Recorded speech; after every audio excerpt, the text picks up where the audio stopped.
Hey, folks, welcome to the show. The closing line for September 25th, Monday, 2017, presented by SportsbookReview.com. I'll be your host as usual tonight on the closing line. My name, Donnie Rightside. Welcome into the show. Guest Peter Loshak will be up in just a few moments. We got a lot to talk about here. Saturday and Sunday, very interesting there with the books. Obviously, going to bring on at the halfway mark of the show, CG Technologies' Matt Holt is going to go over with our Across the Counter segment. I know yesterday the books were cheering and celebrating, so no surprise out there, folks, that Matt is going to join us here. Maybe he's going to be crowing a little bit, but certainly we're going to hope to get some back from the books this weekend. Major League Baseball takes center stage once again here on Monday. A week left to go in the Major League Baseball season. Everything just about settled in, but a couple teams here are fighting for wild card positioning. Of course, we have a great Monday Night Football game tonight, an NFC battle between the Dallas Cowboys traveling to Arizona to play the Cardinals in the Dome. A very close line. We'll take a look at that as well. Also, we'll do a quick preview of some of the bigger college football games this weekend with some opening line information. Let me bring in my guest today, Peter Loshak. Follow him at Loshak on Twitter. Also, all the amazing videos that he does at sportsbookreview.com, and a fantastic show with my partner in crime, Jeff Nadu, on Saturday mornings at 11 a.m., breaking down all the college football action. Peter, welcome into the show, buddy. Oh, thanks so much. Great introduction. Thanks so much, Donnie. No problem. Let's get to some action here, Pete, in Major League Baseball. There was some afternoon games underway. New York Yankees and the Kansas City Royals here. Sabathia Jr. Teed it up today, 11-3 final, easily covering the over, Pete, at 9. A healthy favorite. The New York Yankees did close at somewhere around 200, 215, an easy victory, Pete. Did you see anything in this game that gave you a tilt? Did you lean any certain way, even though obviously we know it's a final? Yeah, no, I wasn't. I was in the morning show. I talked about how impressed I am in general with CC, but Junis has been good. I also mentioned how his strikeouts had been a little bit down recently. So I passed on the game. I thought that the Yankees had an edge, but at that line, I didn't take them. Of course, they closed higher than what they were in the morning show, but I just passed on that one. Yeah, I didn't have too much of a feel in that game either. Actually, when I was capping games and going over the early NCAA football card, it was kind of interesting seeing that there was some early day action here on Monday afternoon. Second game underway here, Pete. Atlanta and the New York Mets currently sitting in the seventh inning, a 4-0 lead for Sims, who took the mound and flexed in for the New York Mets. If we looked at the line, actually opened at Chris, a -115 in the favor of the home team, the New York Mets, but quickly swung over and closed as a decisive favorite towards Atlanta at -140 at Sportsbook. Bet Online had -138 in that one. Heavy action moving, obviously, towards Atlanta. Looks like the public got this one right, 4-0. Did you see anything in this game, Pete, from doing the odds couple in the morning that you leaned towards on that one? Well, I didn't get to handicap this one until the morning show was over because I had to wait till anytime there's a doubleheader like this. I always don't make a bet until I see the lineups come out. But I saw that Atlanta had a big lineup edge in this one. Obviously, Flexen is a guy who we've been fading all year long. He was a little bit better when he came back when he went to the bullpen recently, but that didn't convince me at all. So I actually bet this one three ways. I bet Atlanta on the first 5 innings. That one cashed. I bet Atlanta on the first 5 innings team total over. That one lost. But I also have Atlanta -1. That one's looking good. So, and I wish I had that information in the morning show because I certainly would have given it in the morning show. Yep, and the closing line bringing you a lot of information up to date. Just got an injury bit of information here. Not actually an injury, but sitting out. Paul Goldschmidt's not going to be in the starting lineup tonight versus the San Francisco Giants. So that information just coming down the wire. Also getting J.D. Martinez will also not be in the lineup, it looks like, for the Arizona Diamondbacks. So we'll take a look at a preview in just a few moments in that one. Pete, let's get right to the card here. 7:05 start in Philadelphia, 9:03, 9:04 on the rotation. It's going to be Cole and Nola on the mound. Taking a look at the early opening line with Pinnacle, opened up at 1:30. Chris actually opened the action at 1:15. Currently sitting much higher here, Pete. Chris showing a -162. Sportsbook.com -155. Bet Online at -156. Over-under opens up at 8.5. Currently sitting at 8.5. And what more do you want out of these guys here for this year? Two young pitchers on the mound. Nola's been very good for a really bad baseball team in the Phillies, 12-10 overall, 2.33 ERA in his last 3 starts. If you look at Cole's last 3 starts, they have been equally as good at a 2.70. We all know Washington hasn't wrapped up the division lead, expecting actually to get Bryce Harper back in the lineup tonight for the Nationals, but he's going to sit this one out. I believe he's under the flu a little bit here, so they're going to postpone that one day. Looking at this, Pete, I know Nola's been good. The Phillies are, September, it's free baseball, so to speak, because they're, out of the playoffs, obviously, but just trying to work work some new kids in, getting that energy there. I don't know I want to spend 162 as a home favorite, though, here on the Phillies, Pete.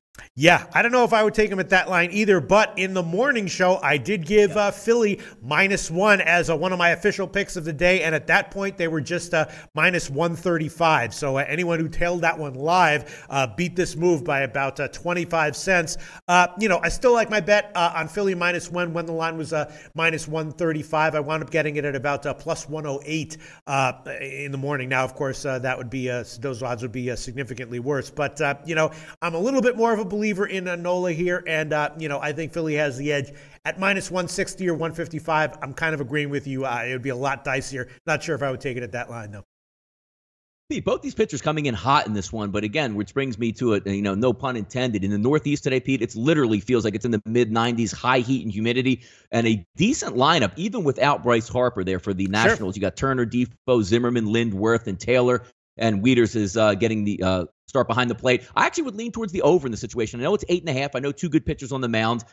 And I don't really know how much I'm going to get out of Aaron Nola tonight. Is it important that he goes 8 to 9 innings and beats the Nationals? Not really. Maybe a short, quick outing, maybe 6 to 7 innings if he's pitching well. As soon as he hits that century mark, if he makes it to 100 pitches, I think we'll be out of that game. I'll lean on saying, 4 runs apiece each side. The Phillies have been hitting well, and just try to take a contrarian value on the over-under, taking the over. Any thoughts on the total in this one, Pete? No, I didn't bet the total. I guess, for sort of obvious reasons, I was leaning under on the overnight line. I just took Philly here, -1. I was thinking about taking them on the first 5 innings, but I passed on that one. Just took Philly -1. The total, I have no opinion on, really. That's an interesting analysis that you like Philly here. I'm not seeing that the temperature's too high. I'm seeing mid-70s, upper 70s.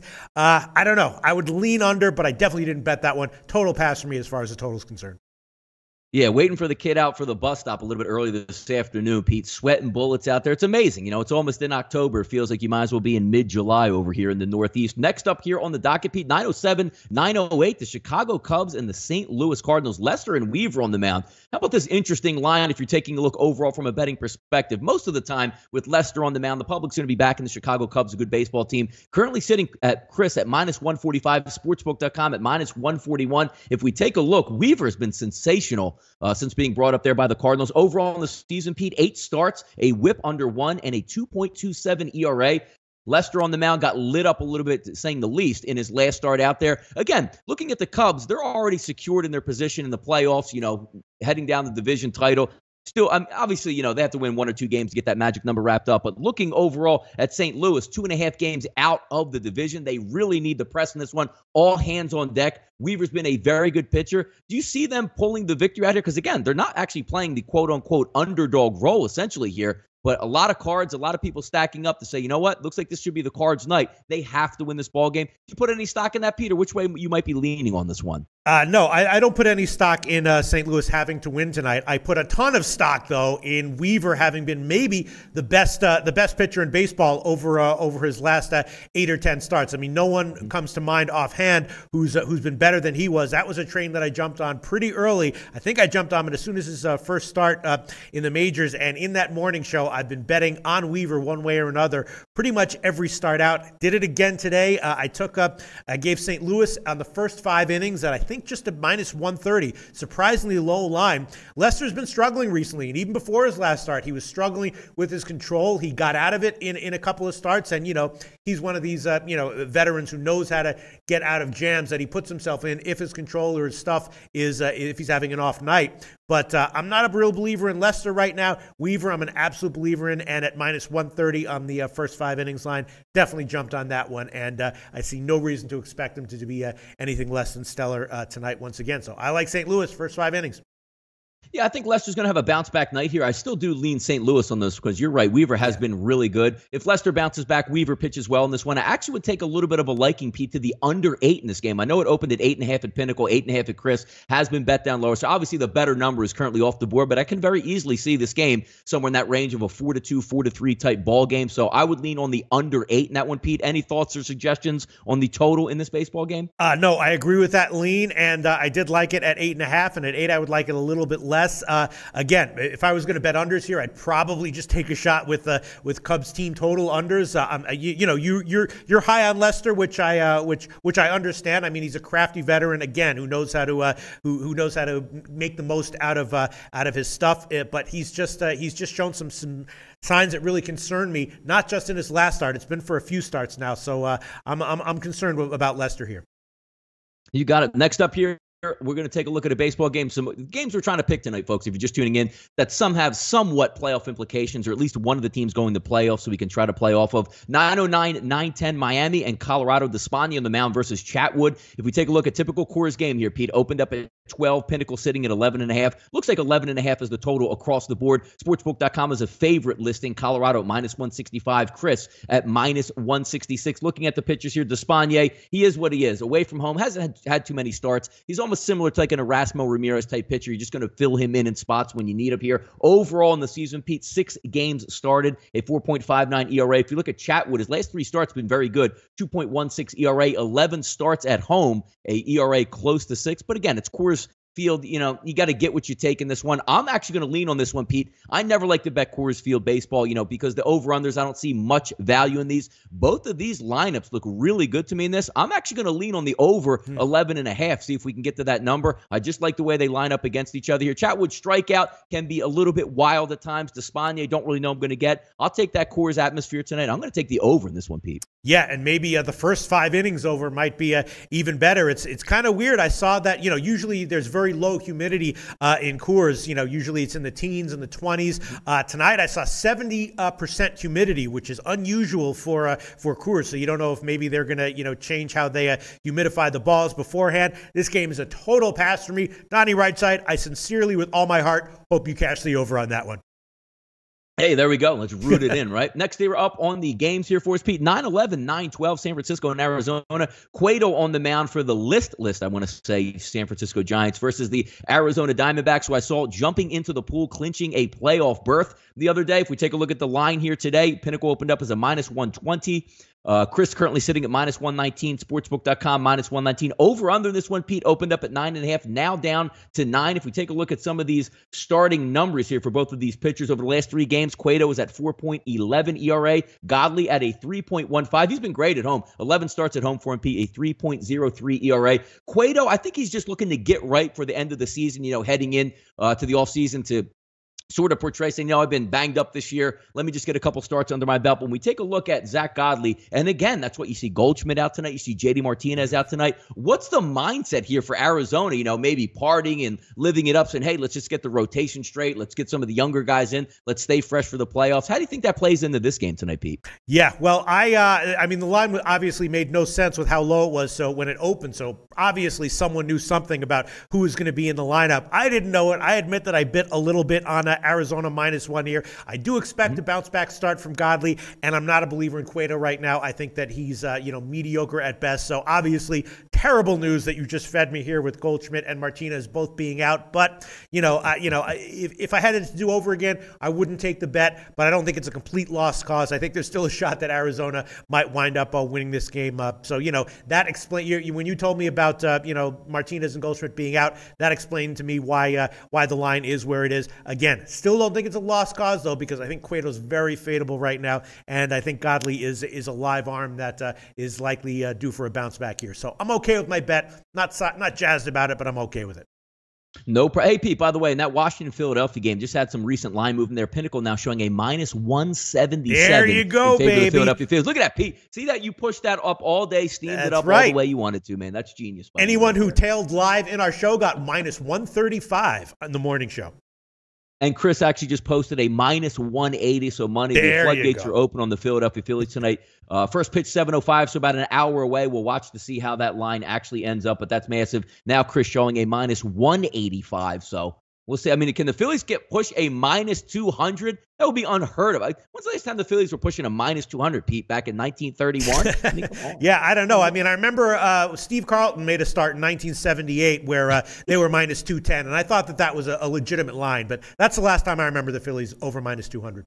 Yeah, Pete Rose, Schmitty, Larry Yeah. Bowa, those boys in the past generation. But that's interesting. We'll see where that line ends up, but that's a pretty amazing amount of money rushing in there. 9-13, 9-14 tonight, Pete. San Diego and the LA Dodgers. We're going to have Wood and Darvish on the mound. Line opened up at 260, a healthy favorite for the Dodgers here. Pinnacle 275, Chris 278. Over under, Pete, across the board at 8. Travis Wood, if we take a look at his past couple starts, obviously not very good. 6 innings, 2 earned runs in his last outing, but at Minnesota, 2 innings, 2 1/3 innings, 9 earned runs. Before that, Pete, 2 innings and 6 earned runs. So at least he had a bounce-back start under his belt here. Yu Darvish in Philadelphia, very good. 5 1/3, 0 earned runs. Before that, at San Francisco, Pete, another good one. 7 innings, 0 earned runs. I know the line is quite high in this one. I know you've had a lot of success, Pete, on the closing line, picking some of these long shot dogs. Any shot San Diego is a play in this one for you, or any leans or any ideas you can give the people out there? Yeah, well, I think, first of all, I think it's interesting maybe thinking about San Diego on the second half at plus 150. Obviously,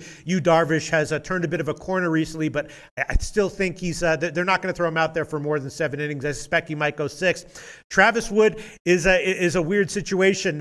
He's been a guy that I've been recommending people fade, start in and start out, and for all of his starts, except for last one, that has cashed. His last start, though, we all bet the first 5 innings team total over on him, and he wound up having a decent start last start, although he did still give up 2 home runs in his last start, so I think that was a little bit due to variance and luck, the fact that one didn't cash. So I'm on once again. I know the Dodgers haven't been hitting, but I'm fading Wood here again, and I took the first 5 innings team total over 2.5 at minus 125 in the morning. I believe that's gotten bet up a little bit, but yeah, and I think it might be worth a sneaky good play on San Diego as a big second half underdog at plus 150 if you're so inclined to bet second half lines.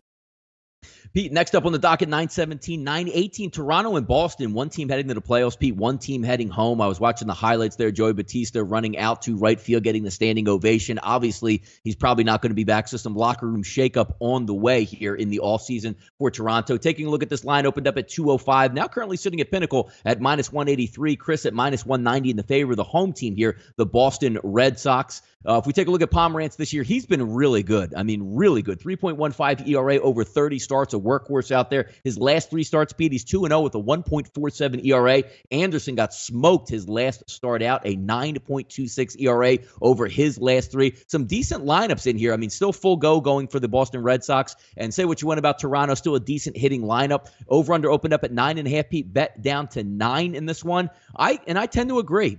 Pomerantz has been good. He's pitching at home. They should be able to win. Sometimes those bats don't come alive for Toronto on the road. I actually would lean in an American League ballpark, in that smaller ballpark there in the American League. I'm going to take a flyer and go under 9 in this one, Pete, and stay away from the side.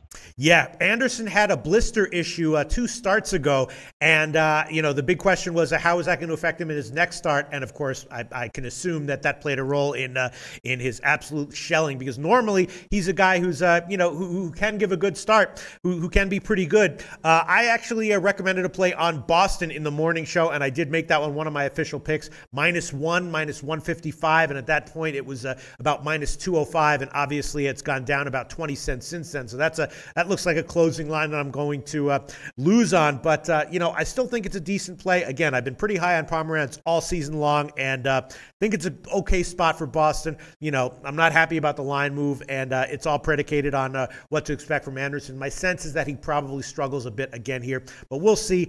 Pomerantz could get hit. Anderson could have a good start, and I might have to eat 1.5 units of loss there, but I'm still okay with it. Again, similar to the Arizona game. If I had it to do over again, maybe I wouldn't be taking Boston -1 so quickly, but I'm okay with the fact that I did it, and hopefully I'll get bailed out. Hey, decent line coming up here in the next game for us, Pete. 9-19, 9-20. Very rare. Houston's going to come out here. It looks like at about a -124, -126 matchup between McHugh and Cashner on the mound today. If we take a look at the last couple starts, Cashner struggling a little bit at 4.67 ERA, but over the season, 26 starts and a 3.44 ERA. If you would have told the Texas Rangers managers, GM, that he was going to have an ERA under 3.5 for the season, they would have signed up for that immediately there. McHugh's last 3 starts, a 2.84 ERA. He's been good in the month of September. Heading down the stretch, I think they're just looking to get right, get the rotation on point, stay healthy as a baseball team. I think that's why that line is a little bit lower. Not so much that Cashner's been really good during the season, but it's just the overall mindset to me. If we're taking a look at a totals perspective here, Pete, 10.5 for Pinnacle, 10.5 for Sportsbook. So again, still at Globe Life Park. They always expect to have some run scores. I'm going to go opposite in this one, Pete. I'm going to take the under 10.5 in Globe Life tonight and do a little bit of a contrarian view, saying that number is going to stay a little bit lower here.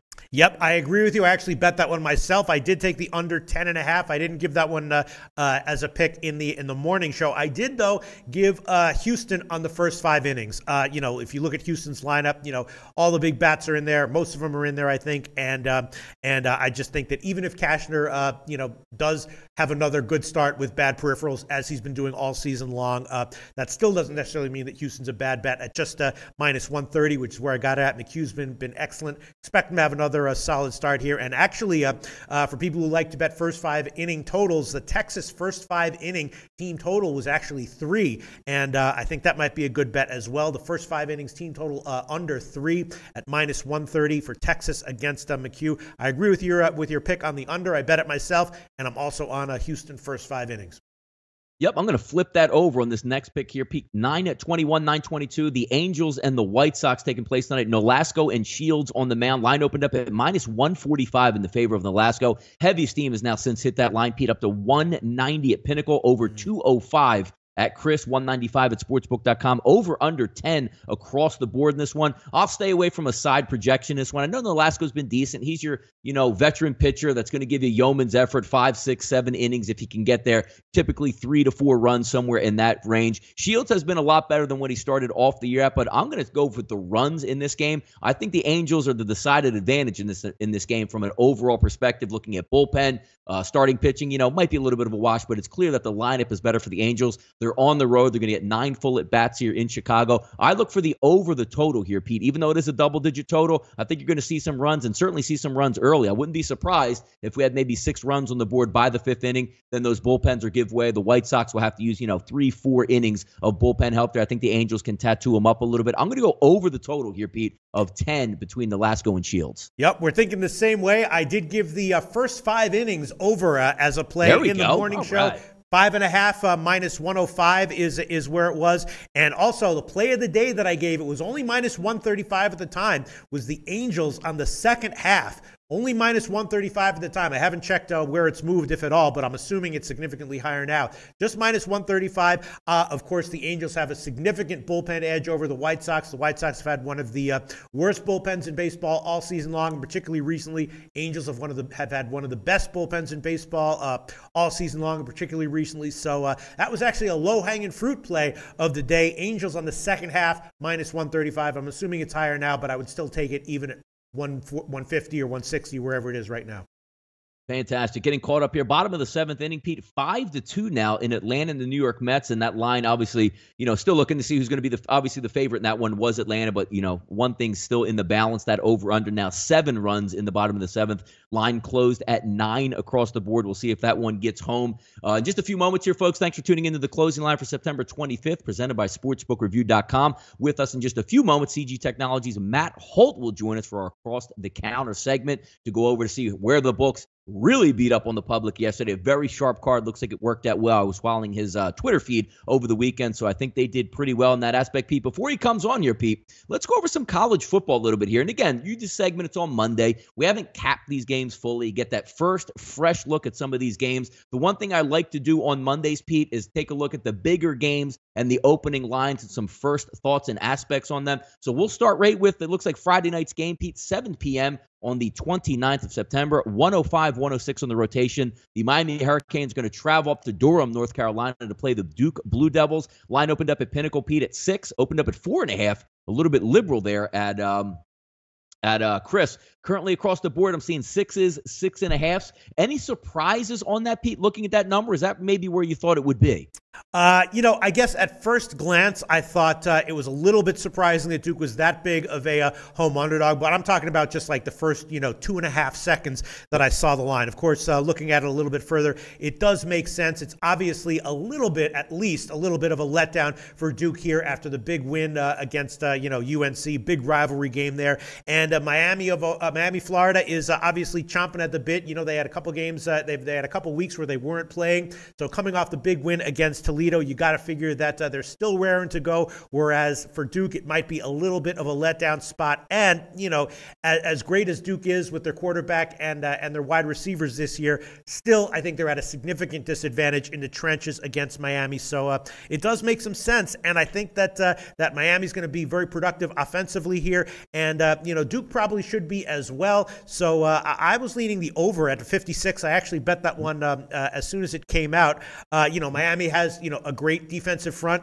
which could, cause a lot of trouble. But considering, again, that Duke has a mobile quarterback, he should be able to do something. I like the over here, and I'm not ready to bet on Duke. The line does seem like it's getting bet higher in favor of Miami, Florida, and that does make some sense to me. It's just a tough spot for Duke on a short week off a rivalry game with their talent discrepancy in the trenches to play a team like Miami here. Yeah, David Cutcliffe's a great football coach. I mean, you want to talk about maximizing the talent. Always a little bit tougher situation to recruit at Duke, to recruit at Wake Forest. He's done an amazing job there stepping in. I watched the game, obviously, with North Carolina. They were clearly the better football team. And as the game wore on, it was clear one side was better than the other one, more well-coached, more put together. Daniel Jones is a decent quarterback, able to methodically move the football. I know they're a little bit banged up. Ramming outside. Dealing, I think it was a hip injury that he's dealing with. Once he gets full go, it's going to really open up the offense. But again, when you're looking at Miami, Florida, from the game they just played there with Toledo, it almost went almost exactly as you would expect. Coming out a little bit rusty. Toledo's a decent football team, able to move the football down at the half, really came out, showed their strength in the second half. Mark Richt is a very good football coach. Manny Diaz has the defense turned around. It should be an interesting one. And I would say the flip point in this game, Pete, which is surprising to me, is at 6.5. I think, the quote-unquote sharper play is probably going to be coming in on Duke. I don't know if that line ever gets to 7. I think it settles right around that 6 number, and I think it's a fair number on first opening here for us. Yeah, it's definitely an interesting game. I'm going to stay off the side, though. I do kind of like, again, the over 56. Again, I think the short week hurts Duke's defense more than it'll hurt their offense, and despite the fact that Miami is so strong defensively in their front seven, again, I think that quarterback Jones and the receivers will be able to do something offensively, and both teams are kind of young in the secondary, so not a huge total at 56. That's what I bet it at, and I kind of like that one. Me and Jeff talked earlier on the right side of campus here. Some great Friday football action. Game 2 we're going to look at 10:30 p.m. start Eastern time, 111, 112. USC and Washington State. Line opens up, Pete, at 4, now dipping down to 3.5. And I can see it why. Most people out there, the public better, USC, Sam Darnold. And even if you've been watching football the past couple of years, nobody really gets to watch that much football for Washington State, sort of tucked away in the Northwest, always playing Pac-12 after dark, so to speak. But that's a really good football team that Mike Leach has turned the corner with. I think they're going to give USC problems this one, and I wasn't surprised that line opened up at 4 and has been bet a little bit lower here, Pete. Yeah, this is another real tough one. USC did get outgained by Cal. They got outgained surprisingly, but then, you look at Washington State, they really have not been tested. It's a down year for Boise State. They needed OT to beat them at home. They didn't get the cover there. This is a really tough one. I guess I would, on the side, have to lean Washington. Although USC, they have so much talent on that whole team. They know they had kind of a lackluster performance against Cal. So my sense is that psychologically it's an up spot for USC. I'm thinking maybe a shot with the under here. I'm thinking that maybe USC's game plan is going to be to, try to pound the rock with the running game to limit possessions, to limit Washington State's effectiveness offensively. And I'm thinking this game might sneak under the total of 65, even though, of course, we know Washington have a very effective, air raid, game plan offensively. I'm thinking maybe a shot with the under. What do you think about that?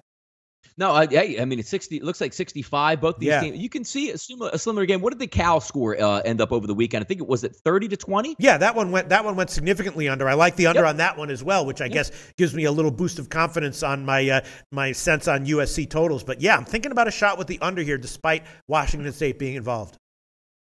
You got it. 2 more games are going to be up on the docket here for NCAA football. They are both Saturday games. We're going to take a quick postponement on those 2 before we get to those. On the line right now for us today, CG Technologies, Matt Holt. Follow him at Matthew Holt VP. Always giving great insight from the opposite side of the counter, which us being the bettors, him being behind there. Matt, welcome in the show today on Monday. Donnie, my man, how we doing today? I have to tell you, this is one of the better football weekends I've seen for the book in a long time. 7-figure win on Saturday, followed up by a 7-figure win on Sunday. Big weekend for the book. Yep, it was no surprise that behind the scenes at SBR, you were right away said, by the way, Matt Holt's going to be on today. I said, I sort of figured he would probably be on today. Maybe even wants an extended double segment coming here this afternoon. Bagels for the boys in the office this morning, my man. You got it. Let's go over what actually happened over the weekend and looking at it, because going over the card, let's go start back with last weekend. Jeff and I did a lot of shows, did shows with Pete, a lot of people on SBR. Very easy to read and see the card, and it played out exactly the way a lot of the games we were into. Nice wagers. Public won a little bit of money. Going back to this weekend, looking at that specifically for the NFL card, it was an extremely sharp card. A lot of those 2.5, 3-point lines, road favorites coming in, heavy public favorites. A lot of those went down. I would probably say, outside of Kansas City and maybe the Atlanta Falcons, most of those numbers came in opposite for the book side. If we go over, we'll get to college football, but just talk about yesterday, Matt, with some of the action you saw, some of the winners and losers, and how it broke down for you. Look, and you mentioned the Atlanta Falcons. That was actually a big winner for us. Detroit was one of those big, sexy, sharp plays. With so many 3-point road favorites on the board, you tend to see what we call public dogs. And Detroit was the public dog of the day yesterday, which really ended up helping us because they that touchdown at the end that didn't count. So Kansas City was really the only one that hurt us early. Huge action on the Denver Broncos. That one, of course, went down. Huge action on the Pittsburgh Steelers, money line and spread. That one went down. Just about every teaser bet the public made yesterday had the Pittsburgh Steelers in it. New England Patriots, another popular teaser team and always one of the most popular bet teams, they went down. It was a lot, and it killed all the teasers in that too, with them only winning by 3. So just about everything that could have gone right, including the Oakland Raiders getting absolutely shellacked on Sunday night. Everything that could have gone right for the book went right for the book yesterday. Yeah, and probably if you even started the weekend right, having mimosas in the morning on Friday morning, because you had a late cover by the 49ers getting 3 points, but also you didn't have the 49ers winning outright to lose that plus money dog wager. So talk to you about that Thursday night game. Was that good for the books right off the bat? And you just hit it on the head. What a lot of people fail to understand a lot of times is we don't always want the favorite to lose, but a lot of times it's win the game and not cover, and we had quite a few of those starting with Thursday night. The Rams at laying 3 was one of our biggest liabilities of the entire football weekend. 49ers come all the way back with the onside kick, with the fumbled kickoff, all that, to get it all the way back within 2 points, but fail to win the game outright. And we had a bunch of those on Saturday as well. Florida coming all the way back, beating Kentucky. So Kentucky failing to get that money line money for all those bettors, but still, covering the spread. That was a good one for us there. Wake Forest winning the game, but failing to cover the spread again. Those kind of games can actually end up being big time for the books, because underdog bettors love that money line. They love that big payoff. Favorite bettors tend to bet the spread more. So when the favorite wins but doesn't cover the spread, a lot of times it's actually really good for the book. No, it was definitely an interesting weekend overall, which is going to pertain to, because, again, there was a common theme yesterday, and you talked about it on the Sunday Night Football game, and I didn't even see it coming. I didn't have a wager on that game, but, we're on the air all the time. No way, shape, or form did I expect Washington to come out and make the Oakland Raiders look like, a high school football team. They dominated in every single facet from the game, from the opening snap. David Carr looking shaky out there, one of the better offensive lines in the football league, seemingly under duress the entire game from that Washington front seven. An easy winner, didn't, and a lot of people also, Matt, probably betting from a Vegas perspective, going over the total, and that game stayed way under as well. Yeah, it wasn't just a big over game. It was a big Oakland and over correlated parlay game for us, especially after Jordan Reed and Robert Kelly were both officially announced out for Washington. Suddenly, a Washington team that hasn't looked that great without 2 key weapons. We saw a lot of late Oakland money come in, really pushing that number late for us. So, that Washington and under ended up being a huge win for the book Sunday night. You got it. And talking about tonight's action, correlation from yesterday, the same type of thing is coming up today. If we look, it looks anywhere between most of the prevailing lines out there right now, Matt, sitting at 3. Over under seems to be somewhere in that 47 to 46 range, depending on where you're shopping at there. But again, we're looking at another away team coming into a home territory of a dog and getting a lot of action here on Dallas today. How's it shaping up for you over there with this game? Yeah, anytime you get the Cowboys on Monday night, it's always going to be big handle for us. No surprise. Over seven figures wagered on this game. Huge one-sided action on account on the Dallas Cowboys. 3 times dollars wagered on Dallas Cowboys spread over the counter. Same thing when we look at the money line. About 10 times amount dollars wagered on the Dallas Cowboys money line on account.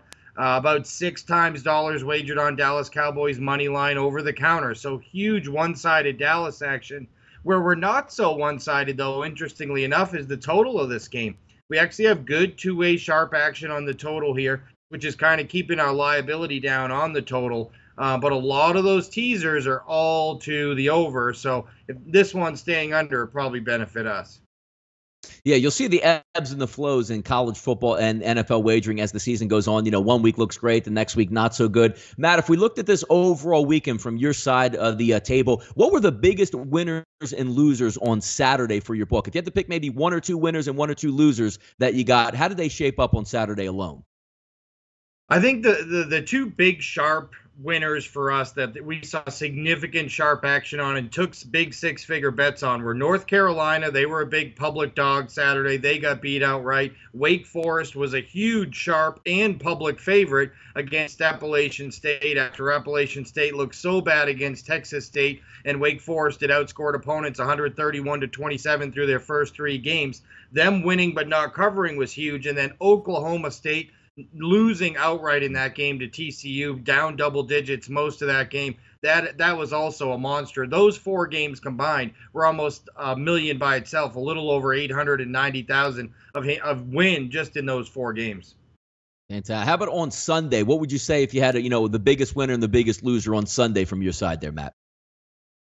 Well, the biggest winners for us had to be the Pittsburgh Steelers. I mean, the Steelers weren't just one of the most heavily bet teams, but used in every single teaser. The biggest single spread winner for us on Sunday, absolutely the Buffalo Bills. And then the one 6-figure loser, because we only had one on Sunday, was actually the New Orleans Saints. We took some huge sharp action to the New Orleans Saints, and the public actually favored the Saints here. Carolina looked so bad through the first couple of games on offense. Losing Greg Olsen, their tight end, didn't help. So we ended up with a lot of public with the heavy public action on the same side as some really sharp action, including several 6-figure bets, and the Saints ends up being our only 6-figure loser Sunday. No, very interesting there. Still have baseball heading down the stretch before we get into October playoff baseball. From your side of the table there, Matt, what do you say? Are you seeing a decreased handle for you there? Is it harder for whatever, systems that you use to put out lines? Because me and Pete were just going over the card. I mean, it's just amazing out there. I mean, the Phillies are laying minus 181 currently, which you would never thought you would see throughout the season. Any sharp action, or are people still picking through the bones here in this last week, or what are you seeing out there? What we see this time of year, and it's what we call perceived motivation, and we see it with all these teams. So guys resting players today. Arizona, no Paul Goldschmidt. Washington resting players. To your point, that line's moved 30 cents in the last hour here with the Phillies just because of resting players. And the perception is, they're resting players, they don't care, which isn't always the case. This time of year, you're just resting players to get ready for the playoffs. Get your rotation set, keep your players fresh, but keep them sharp. So we see these giant line moves this week. We probably see bigger line moves this week in baseball than maybe any other year throughout the entire regular season.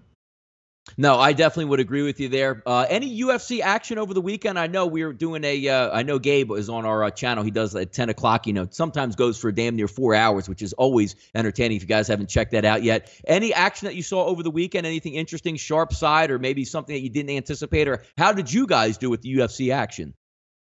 We did okay. It was sort of a tough card. Interesting week. So normally you get Bellator on Friday, UFC on Saturday. This week with UFC in Japan, it flip-flopped. We had UFC Friday, Bellator Saturday. The UFC card was one of the worst cards I've seen in a long time, but it did produce a lot of underdog winners, and the 2 popular picks really got home. That was that Gordon Saki, the former K1 and professional kickboxing heavyweight champion, dropping down to light heavyweight, only having his second MMA fight in the last 14 years, ended up winning by first-round knockout. There was about an 80-cent move on that, so we took it on the chin there. And then the main event, look, with Shogun Rua pulling out late, they had to get a Japanese fighter in. They used Yushin Akami. The line was minus 500. A lot of people thought it was going to be a mismatch of sort of Mayweather-McGregor epic proportions. And we had a lot of people coming in laying the heavy wood on the favorite, who ended up getting a first-round stoppage. So not a very good UFC card for us. On the flip side, Saturday, the favorites were actually really popular with the bettors in Bellator, and we had a $3 favorite in Lorenz Larkin, former welterweight contender in UFC, go down. That was a big one. Paul Daly knocked him out in the second round. And then in the main event, in a very controversial fashion, former UFC lightweight champion Benson Henderson losing a controversial split decision to Patricky Pitbull Freire ended up being a huge win for the book. There you go. Across the counter today, one of my favorite guests of the week on Monday. Always nice to get that perspective of what happened over the weekend. Matt will also appear with us a little bit later in the week as well to get that new information coming for next weekend. If you haven't gave him a follow on Twitter, please do so at Matthew Holt. Always a great follow. If you followed him last night, I was out there cooking out with his kid, being a good parent, getting that football player ready for the weekend. Matt, thanks again for spending some time with us here tonight. Thanks, Donnie. Have a great week. Best of luck to everybody tonight. Take care. You got it. Thank you. There we go, Pete. Getting that view of across the counter here for us. One of the guys we aim to beat and hopefully can steal money from over the upcoming weeks. How about it, Pete? Absolutely. 8 figures. I'm talking about like being up and down 2 figures every week. This guy's talking about 8 figures, 7 figures. Unbelievable.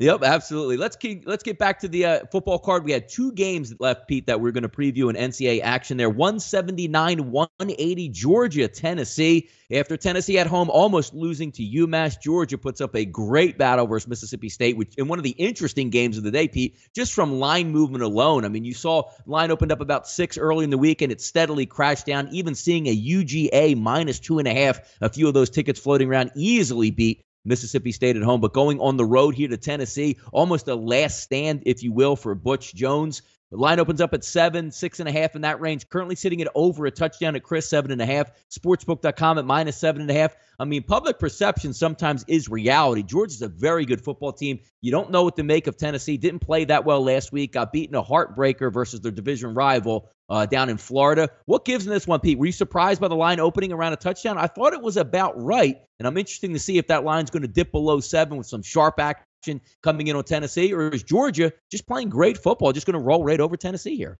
Yeah, I wouldn't say I was surprised by the line being where it was. I assumed that Georgia would be a favorite. Not quite sure how big of a favorite they would be. I was much more surprised by the line movement last week. And by the time Big Man and I were doing the show on Saturday morning, it was all the way down to 3. And Big Man and I both included that in our official picks for the day. I included that. Big Man included it, and I bet that one, and we loved it. I was shocked by the line movement there. Apparently, there was sharp action on both sides. I guess there was bigger sharp action on Mississippi State, but loved Georgia last week. This week, it's just really about what to make of Tennessee. They're obviously a bit of a head case team. They did outgain Florida in their loss to Florida, but then that's just inexcusable, their performance against UMass last week.